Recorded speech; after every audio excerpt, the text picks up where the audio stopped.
কিরে সাহেব, এইখানে বসে আছিস? তা তোর আর্জেন্টিনার কি খবর? খবর তো আলহামদুলিল্লাহ ভালো। আর এখানে বস। কাপ তো মনে হচ্ছে এবার আর্জেন্টিনাই নেবে।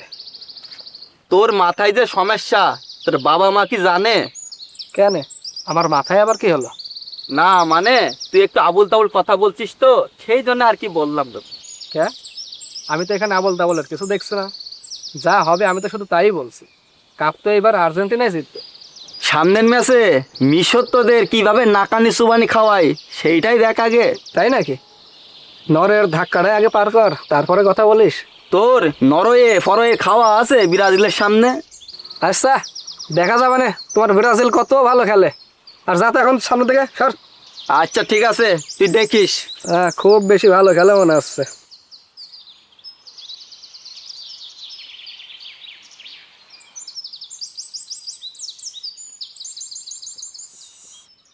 ও, ব্রাজিলকে এইবার দেবো দেবো, দেখ কেমন লাগে। এইবার কেমনে যে কাপ নাই দেখছি ব্রাজিল।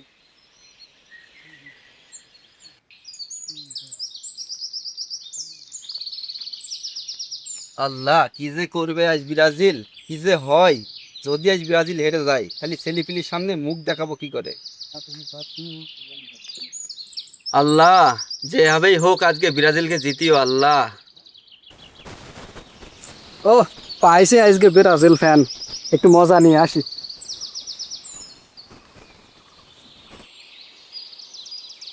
কিরে আবির, নিউজ টিউজ কি কিছু দেখেছিস? কি দেখবো? নরওয়েকে নিয়ে বিশ্লেষকরা কি বিশ্লেষণ করেছে দেখেছিস নাকি? ব্রাজিল পাঁচবার বিশ্ব চ্যাম্পিয়ন। নরওয়ের কোনো খাওয়া আছে ব্রাজিলের কাছে? তাই নাকি? কি ব্যাপার, নরওয়েকে যে তুমি গুনতেই ধরছো না? নরওয়ের কোনো টাইম আছে নাকি? আমরা বিশ্ব চ্যাম্পিয়ন। গুনার টাইম নাই।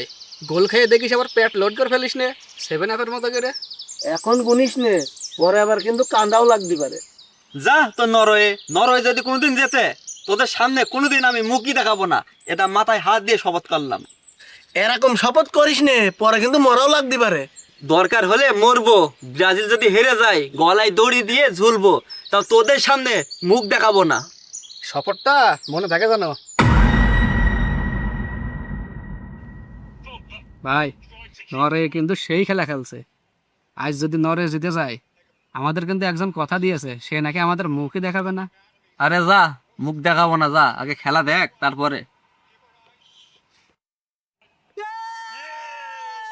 ব্রাজিল হারিয়ে গিয়েছে, ব্রাজিল হারিয়ে গিয়েছে, ব্রাজিল হারিয়ে গিয়েছে।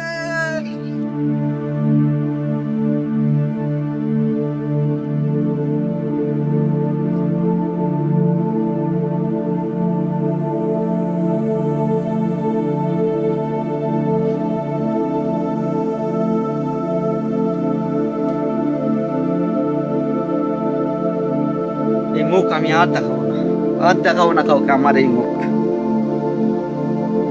পেয়ে গেছি, এই তো আমার সে জায়গা পেয়ে গেছি।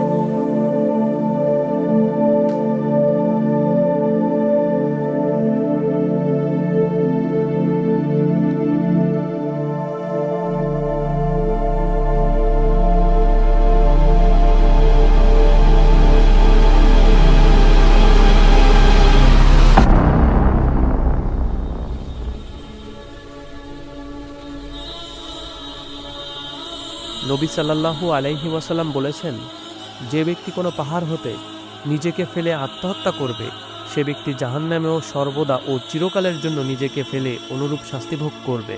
যে ব্যক্তি বিষ খেয়ে আত্মহত্যা করবে, সে ব্যক্তি জাহান্নামেও সর্বদা চিরকালের জন্য বিষ পান করে যন্ত্রণা ভোগ করবে। আর যে ব্যক্তি কোনো লৌহখণ্ড দ্বারা আত্মহত্যা করবে, সে ব্যক্তি জাহান্নামেও ওই লৌহখণ্ড দ্বারা সর্বদা ও চিরকালের জন্য নিজেকে আঘাত করে যন্ত্রণা ভোগ করতে থাকবে।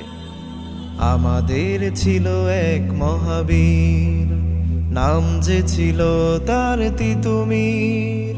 শত বাধা জুলুমের পরে সে হয়নি কখনো কভু নত শির।